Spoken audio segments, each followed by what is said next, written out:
Ang Uranus ang may pinakamalamig na planeta sa ating solar system, kung saan ang temperatura ay bumababa hanggang -224 na grado Celsius o -371 degree Fahrenheit. Kahit na mas malayo ito mula sa araw kumpara sa Neptune, mas malamig ito. Ito ay dahil sa tila kawalan ng panloob na pinagmumulan ng init na mayroon ang Neptune.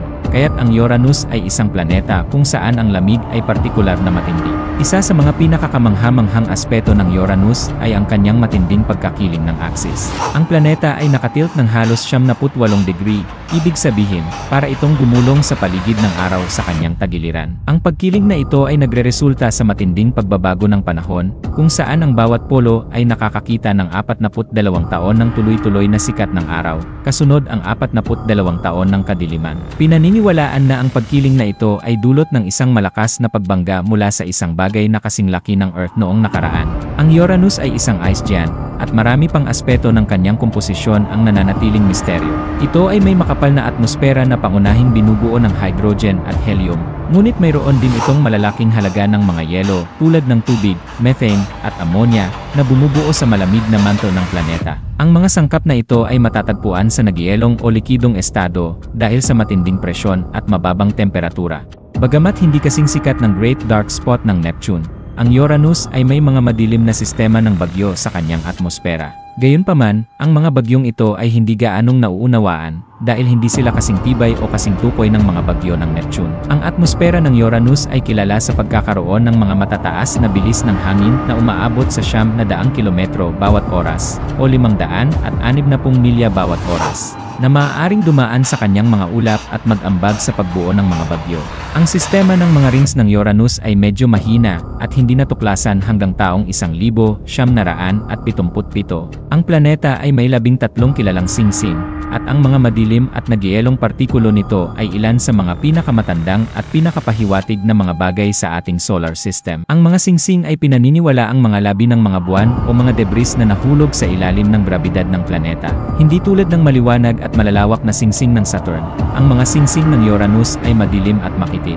Mayroong 27 kilalang buwan ang Uranus, at karamihan sa mga ito ay pinangalanan mula sa mga karakter mula sa mga akda ni Shakespeare at Alexander Pope. Ang mga buwan na ito ay iba-iba, may ilan na nagyelo at ang iba naman ay batong-bato. Isa sa mga pinakakilalang buwan, ang Miranda, ay may matinding mga geolohikal na tampok tulad ng malalaking kanyon at mga bundok, kaya't pinaniniwalaang ito ay minsang nabasag at muling pinagsama ng grabidad. Noong taong 1986, ang spacecraft na Voyager 2 ng NASA ay gumawa ng tanging malapit na flybay ng Uranus. Ang probe ay nagbigay ng mga unang detalyadong imahe ng planeta, na nagpakita ng mga mahihinang singsing nito, kakaibang mga ulap, at nakakaintrigang mga ibabaw ng buwan. Gayunpaman, mula ng flyby na iyon, wala nang ibang spacecraft na bumisita sa Uranus, kaya't marami pa ring aspeto nito ang nananatiling misteryo. Ang asul-berde na kulay ng Uranus ay resulta ng methane sa kanyang atmosfera.